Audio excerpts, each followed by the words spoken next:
नमस्कार दोस्तों।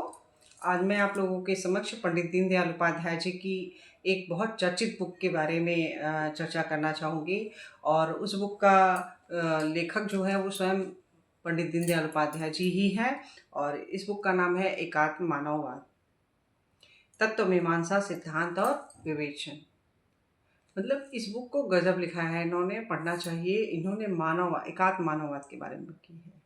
और इसमें जो दीनदयाल उपाध्याय जी हैं, इनके बारे में आप सभी जानते हैं कि ये ऐसे व्यक्तित्व हैं जिनके बारे में परिचय की ये मोहताज नहीं है, बल्कि ये महान व्यक्तित्व में से एक हैं। जैसे मैंने गांधी जी के बारे में कहा कि वो महामानव थे, वैसे मैं इनके बारे में भी कह रही हूँ कि ये साधारण व्यक्तित्व नहीं थे, बल्कि एक ऐसे व्यक्ति थे जिन्होंने एक अलग दृष्टिकोण समाज को दिया और राष्ट्र को विकसित करने की एक नई विचारधारा, नया आयाम दिया है।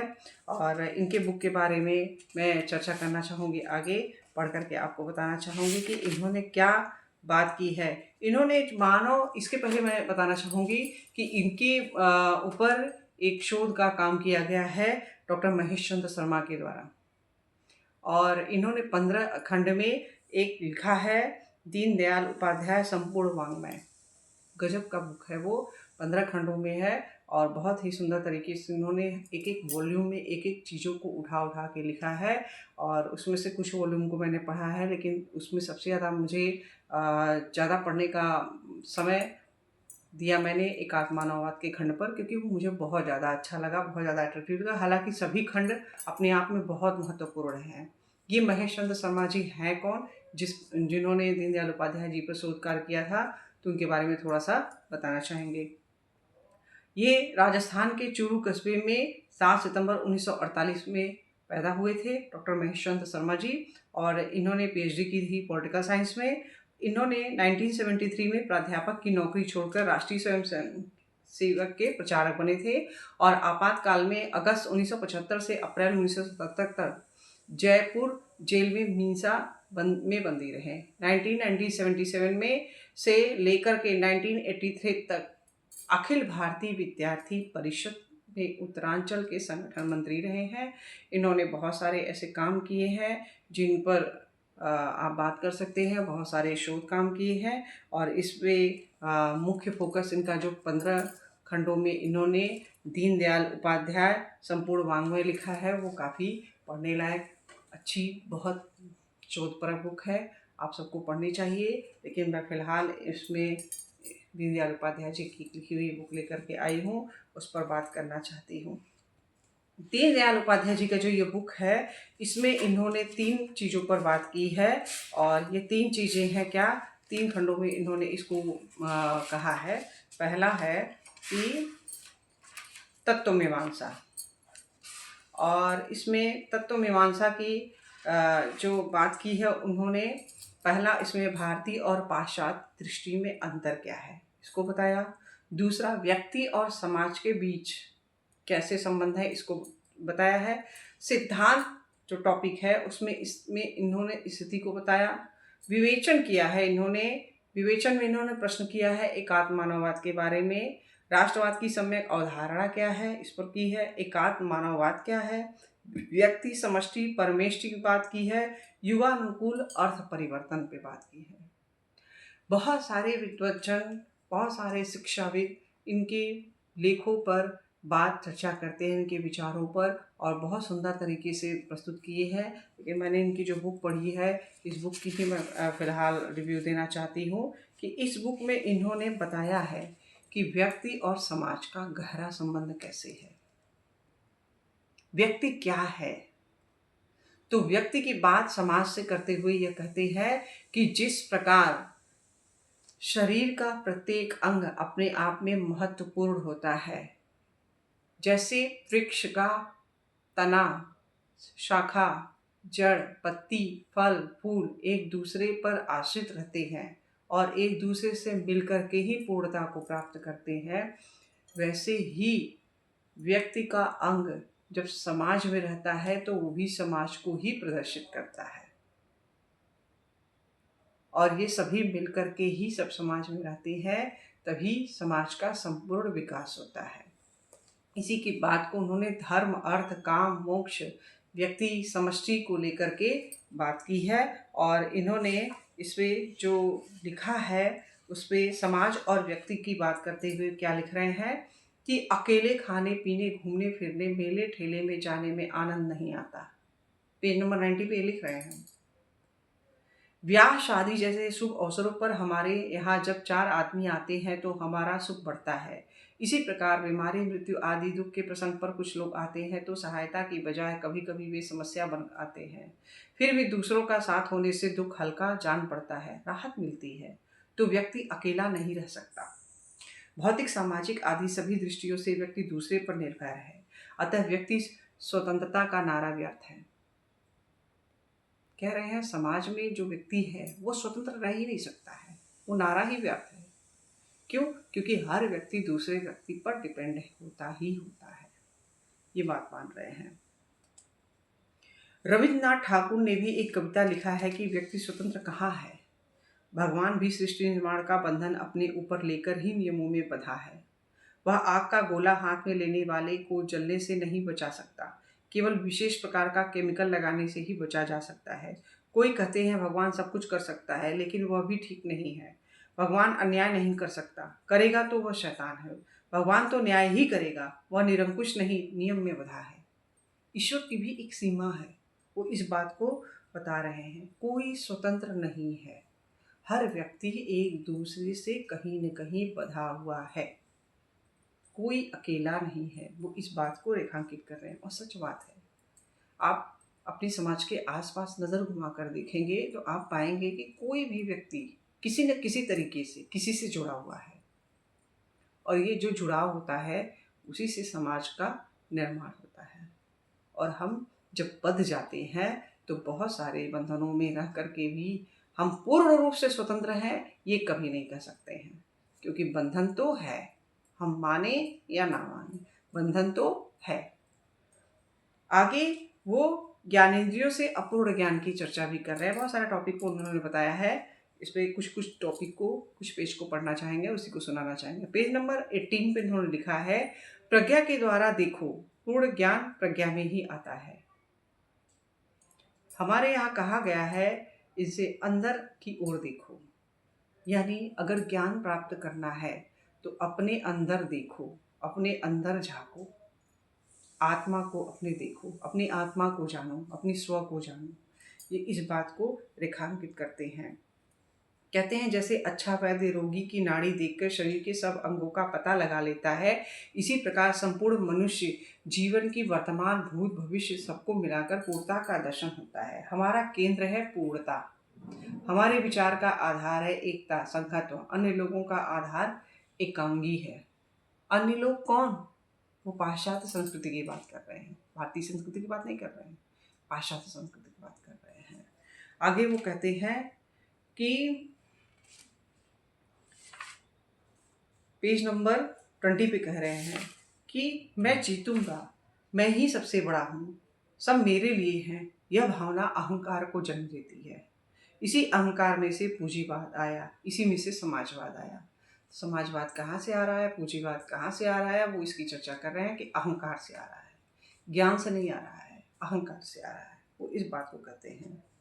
और कहते हैं कि स्वतंत्रता की बात की जब बात आती है तो पूंजीवाद में भी संघर्ष है, प्रतियोगिता का इसका आधार है, उसमें सबलतम ही जीवित रहेगा। ये बात पेज नंबर 20 पर लिख रहे हैं। इसमें इन्होंने कहा है कि दुर्बल को समाप्त न करें, इसलिए हम नियम व समाज बनाते हैं, क्योंकि जब सबलतम ही जीतेगा तो दुर्बल तो हारेगा, और वो सरवाइव कैसे कर पाएगा समाज में। तो हमारा लक्ष्य क्या है भारतीय दर्शन का, भारतीय समाज का, कि हम निम्नतम को भी समाज का नियम बनाते हैं, उसको अपना पार्ट बनाते हैं। और कहते हैं कि वनस्पति और मनुष्य एक दूसरे के पूरक हैं। अगर हम प्रकृति के साथ छेड़छाड़ करेंगे तो हम कहीं न कहीं अपने लिए चुनौतियाँ खड़ी करेंगे, समस्याएं खड़ी करेंगे। आज आप देख ही रहे हैं कि इनकी बात 100% सत्य हो रही है। जिस तरह से पर्वतों का ढलाव हो रहा है, जिस तरह से बाढ़, प्राकृतिक प्रकोप जिस तरह से बढ़ रहे हैं वो इसी का परिणाम है, जो हम क्या कर रहे हैं, वनस्पति यानी प्रकृति से छेड़छाड़ कर रहे हैं, उसमें नहीं करना चाहिए। वो कहते हैं कि हमें इसी बात को आगे कहते हैं, संघर्ष नहीं एकात्मता का आधार। उसको कहते हैं कि पश्चिम में सभी बातों में भेद है, साम्यवाद में भी साम्य नहीं है, समानता नहीं है, साम्य नहीं है, वर्ग भेद है और संघर्ष ही इसका आधार है। हमने संघर्ष को आधार नहीं माना। संघर्ष यहाँ भी हो सकता है, पर यह हमारी संस्कृति की प्रकृति नहीं, आधार नहीं। हमने ईर्ष्या द्वेष आदि को षड रिपु माना। हमने इस संघर्ष को दुर्गुण को आधार नहीं बनाया। हमारा आधार एकात्मता का है, दुर्गुणों सद्गुणों का है, दुर्गुणों का नहीं। यहाँ भी छुआछूत जाति पाति अनेक दुर्गुण उत्पन्न हुए, परंतु हमने उन्हें मिटाने के प्रयत्न किए हैं। जैसे संत रामानंद ने कहा, उल्लेख किया है इन्होंने, जाति पाति पूछे नहीं कोई, हरि को भजे सो हरि क्यों हुई। कितना सुंदर बात कहते हैं ये, कि आप ईश्वर को जो भी पूछता है वह मनुष्य है, वह ईश्वर के संतान है। आप जाति और पाति मत पूछिए, ऊंच नीच का भेदभाव मत रखिए, तभी हम समाज में एकात्मता का आधार खींच रख सकते हैं, तभी हम एकात्म मानववाद के सिद्धांत को सिद्ध कर सकते हैं। ये बात कह रहे हैं। स्वार्थ और परमार्थ में इन्होंने चर्चा करते हुए कहा है कि पश्चिम में परमार्थ को भी स्वार्थ के आधार पर माना गया है। पेज नंबर 23 पे कह रहे हैं यह। उनका राजशास्त्र, समाजशास्त्र, अर्थशास्त्र सब स्वार्थ पर आधारित है, परंतु हमारा परमार्थ विधायक है, सेवा भाव व परोपकार पर आधारित है। सुख में तो सेवा करेंगे ही, दुख उठाना पड़े तो भी सेवा करेंगे। ये बात भी कह रहे हैं हमारे यहाँ किसान अन्न इसलिए अधिक अन्न पैदा करता है ताकि वह अधिक कमाकर अधिक सुखी हो, यह बात नहीं है, बल्कि हमारे यहाँ किसान उसे अपना कर्तव्य समझकर सबको चींटी, चिड़िया, गाय, कुत्ता, मनुष्य को खिलाने की इच्छा से यज्ञ कर्म समझकर अन्नोत्पादन करता है। सच बात है। हमारा मॉर्निंग जब होता है, हमारी जब सुबह होती है, तो हमने बहुत सारे ऐसे व्यक्तियों को देखा है, और खुद भी मैं, सुबह जो पहली रोटी बनती है वो गाय का ही है। ये बचपन से ही सिखाया जाता है, वो गाय को खिलानी है। चींटी अगर कहीं दिख जाए तो बेटा थोड़ा आटा डाल दो, सत्य है। कुत्ता अगर कहीं दिख गया उसको रोटी खिला दो, मारो नहीं, उसको रोटी खिला दो। तो क्यों करते हैं हम? पशु चिड़िया अगर कोई दिख गई तो उसके लिए घोंसले की व्यवस्था या पानी रख देते हैं हम लोग। क्यों करते हैं? क्योंकि मानव कहीं न कहीं संवेदनशील है, मानव भावनाओं से जुड़ा हुआ है, वो अलग नहीं है, वो प्रकृति से अलग नहीं है। वो इस बात को यहाँ पे रेखांकित कर रहे हैं कि हमारा जो समाज है वो परमार्थ पर आधारित है, वहाँ स्वार्थ नहीं है, बल्कि हम अपनी आत्मा, अंतरात्मा को जागृत करते हैं, खुशी पाते हैं हम उससे, इसलिए हम ऐसा करते हैं। हमारी प्रकृति ब्रह्मनिष्ठ है, ये बात कह रहे हैं यदि एकदम अलग बात कह रहे हैं कि हमारी प्रकृति ही ब्रह्मनिष्ठ है। कोई कुछ भी कहे, हमारा यह केंद्र ईश्वर, आत्मा, ब्रह्म कुछ भी कहे, हम सब में एक आत्मा मानते हैं। सभी मनुष्य में, प्रत्येक मनुष्य में एक आत्मा निवास करती है, और जो पश्चिम वाले इसको यंत्रवत मानते हैं, लेकिन हम सभी एक को आत्मा मानते हैं, और वो आत्मा परमात्मा से कनेक्ट होता है, हम ये भी मानते हैं, और उसी को मान करके हम सेवा भाव करते हैं। इसमें इन्होंने एकात्म मानव में समानता नहीं, आत्मीयता की बात करते हैं। कहते हैं कि दक्षिण में रहने वाले को उत्तर का जलवायु कैसे देंगे? मतलब बहुत गूढ़ बातें करते हैं वो। नदी के किनारे निवास करने वाले को तैरने का अवसर रहता है, दूसरों को कैसे देंगे? घर में बच्चे को दूध दिया जाता है, बड़े को रोटी। बड़ा कहे मुझे रोटी देते हो, उससे भी रोटी दो, और बड़े के विवाह के अवसर पर यदि छोटा कहे कि मैं भी इस समय विवाह करूंगा, तो यह ठीक होगा क्या? यानी हमें विवेक के साथ समझना होता है कि किसको कितना कब क्या देना चाहिए, किसको कितनी आवश्यकता है, उसकी ज़रूरत और आवश्यकता को ध्यान में रखकर समाज में वस्तु विनिमय प्रणाली करना चाहिए, वस्तुओं का वितरण करना चाहिए। ये बात कह रहे हैं, सभी समान नहीं हो सकते हैं, कुछ की आवश्यकता कुछ होती है तो कुछ की आवश्यकता कुछ होती है। हमें इस बात का भी निरीक्षण विवेक के आधार पर करके ही समझना होता है। और आगे ही ये कहते हैं कि मनुष्य को कैसा रहता है, जब वो कहते हैं केवल पेट का सुख ही सुख नहीं, मन का सुख भी तो कुछ है। कई बड़े सेठों को पेट भरने की तो कमी नहीं रहती है, अजीर्ण होता रहता है, इतना अधिक खाने को मिलता है, फिर भी इतने दुखी रहते हैं कि रात रात भर नींद नहीं आती, दिन रात परिश्रम करते रहते हैं, क्या केवल पेट भरने के लिए? अमेरिका में लोगों को खाने के लिए कोई परेशानी नहीं रहती है, फिर भी वे बड़े परेशान रहते हैं। वे पेज नंबर 28 पे लिख रहे हैं, 29 पे कह रहे हैं, रहीम दास जी ने हमारे यहाँ कहा है। ये बड़े सुंदर चित्रण किए हैं इन्होंने। भारत के जितने भी कवि रहे हैं उनके शब्दों को कोट भी इन्होंने किया है अपने बुक में। रहीम दास जी की बात कह रहे हैं रहीमन पेट सो कहत है, क्यों न भई तू पीठ, रीत माने बिगारी है, भरे बिगारे दीठ। अर्थात रहीम जी पेट से कहते हैं, तू पीठ क्यों नहीं हुआ? यदि तू खाली रहता है तो मान बिगाड़ देता है, और यह जब तू भर जाता है तो दृष्टि बिगाड़ देता है। अतः पेट का खाली रहना और भरना दोनों ही समस्या मूलक है। सच बात है। आप देखिए, इंडिया में अधिकतर लोग खा खा के बीमार हो रहे हैं, और जो भूखे हैं वो कुपोषण से मर रहे हैं। तो समस्या दोनों तरफ है, समझना हमें होगा किसको क्या करना है। अब आगे कहते हैं कि तुलसीदास जी के एक बात को कहते हैं कि आव नहीं आदर नहीं, नैन नहीं स्नेह नहीं, ऐसे गेह न जाइए कंचन बरसे गेह।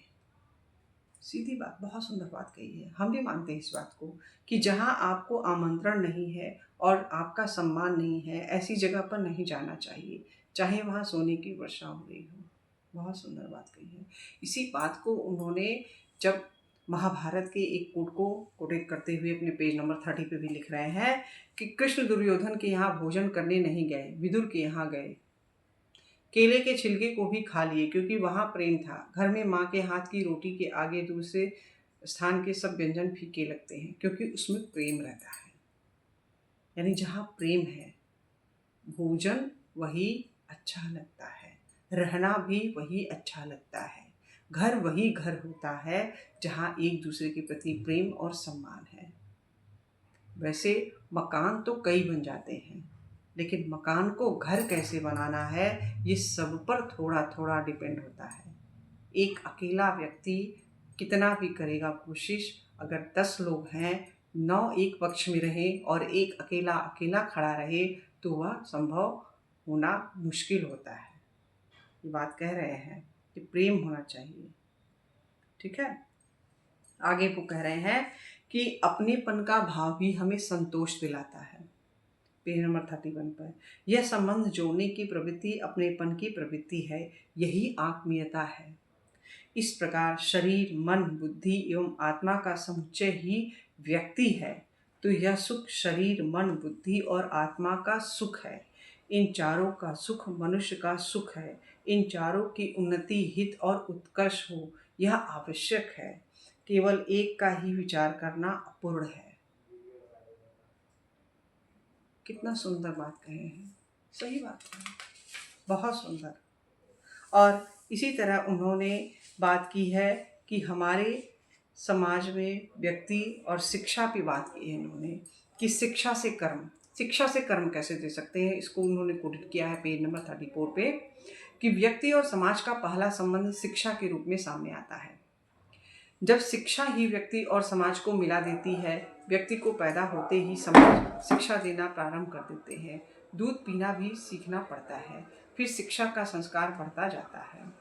माता पिता गुरु आदि के द्वारा जैसा सिखाया जाता है, व्यक्ति वैसे ही कर्म करना प्रारंभ करता है। वह समाज के लिए कर्म करता है। सामान्य लोगों को देखता है कि वह अपने लिए कर्म करता है, लेकिन वास्तव में ऐसा नहीं है। वह कर्म के द्वारा समाज से जुड़ता है। उदाहरण के लिए किसान अनाज क्या अपने लिए ही पैदा करता है? नहीं, वह समाज के लिए पैदा करता है। हमारा अन्नदाता किसान होता है और किसान केवल अपने लिए ही अन्न नहीं पैदा करता है, समाज के लिए पैदा करता है। यानी जो व्यक्ति जो उत्पन्न करता है वो केवल अकेले अपने लिए नहीं करता है, ये सभी के लिए करता है। यानी देश का जो शासक होता है वह जो कुछ भी करता है वो केवल अपने लिए नहीं कर रहा है, वो पूरे समाज के लिए कर रहा है। ये बात वो कह रहे हैं। इसी को आगे इन्होंने कहा है कि अध्यापक जो विद्या देता है उसका मूल्य रुपयों में नहीं चुकाया जा सकता। किसी ने नदी में तैरना सिखाया, उसने कितना मूल्य चुकाया जा सकता है? हम नहीं चुका सकते। देव ऋण, पितृ ऋण, गुरु ऋण कभी नहीं चुका सकते हैं। कर्म का मूल्य चुकाना असंभव है। हम अपने पिता के कर्मों को, माता के कर्मों को किसी भी प्रकार से मूल्य से चुका नहीं सकते हैं। यह बात सही है। गीता में भी निष्काम कर्म करने को कहा गया है। भगवान ने कहा है कि सब कुछ मुझे अर्पण कर दो, तुम्हारे योगक्षेम की चिंता मैं करूँगा। योगक्षेम वहाम्यहम्। पश्चिम में जो नारा लगाया जाता है,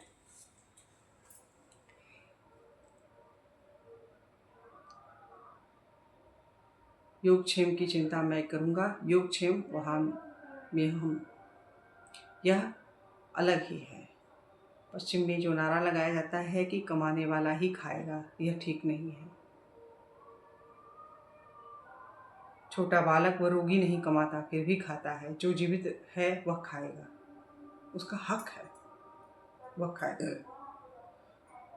हमारे यहाँ कर्म इसलिए किया जाता है क्योंकि हमारा धर्म है, कर्म करना हमारा धर्म है। बहुत सुंदर धर्म की बात इन्होंने की है। और इसी को आगे इन्होंने अपने पूछते हैं संघ के बारे में। उन्होंने बताया है कि कई लोग पूछते हैं संघ में राजनीति नहीं आती क्या? हम कहते हैं नहीं। कोई कहता है आपकी संस्था सामाजिक है, हम कहते हैं नहीं। संघ न राजनीतिक पार्टी है न सामाजिक, पर इसमें राजनीति, समाजनीति सब कुछ है। तो हमारे जीवन में पूर्णता का विचार है, यानी सब चीज़ें हम में हैं, पर राजनीतिक पार्टी कहने से तो फिर शेष का विचार नहीं। इस प्रकार हम न व्यक्तिवादी हैं न समाजवादी, हम तो दोनों व्यक्ति, व्यष्टि और समष्टि का विचार करते हैं। हम संपूर्णता का विचार करके चलते हैं। हम किसी एक बात को नहीं मानते। हम तो पूर्णतावादी, एकात्मवादी, आत्मवादी, संघवादी हैं। उसमें भी चैतन्य को, एक जीवमान आत्मा को मानकर चलते हैं। इस प्रकार एकात्म जीवन का, एकात्म चैतन्य का विचार करते हैं। यह ध्यान में रखकर ही हम अपने कार्य की ओर देखें। बहुत सुंदर तरीके से इन्होंने बताया है और इसमें बहुत सारी ऐसी चीज़ें बताई हैं जिस पर मैं चर्चा करूं तो घंटों लग जाएंगे। फिलहाल मैं यही कहना चाहूँगी कि आप सभी को ये बुक जरूर पढ़ना चाहिए, क्योंकि इसमें धर्म क्या है, अर्थ क्या है, काम क्या है, मोक्ष क्या है, इस पर बहुत सुंदर चर्चा किया गया है। फिर कभी अवसर मिलेगा तो इनके पूरी चीज़ों पर मैं फिर से चर्चा करना चाहूँगी, बहुत गूढ़ तरीके से चर्चा करना चाहूँगी। आज के लिए इतना ही। आपको कैसा लगा, और आशा करती हूँ कि आप लोगों को मेरे बुक रिव्यू चैनल के माध्यम से कुछ तो बुक पढ़ने की इच्छा होती होगी। इसी के साथ सभी को धन्यवाद।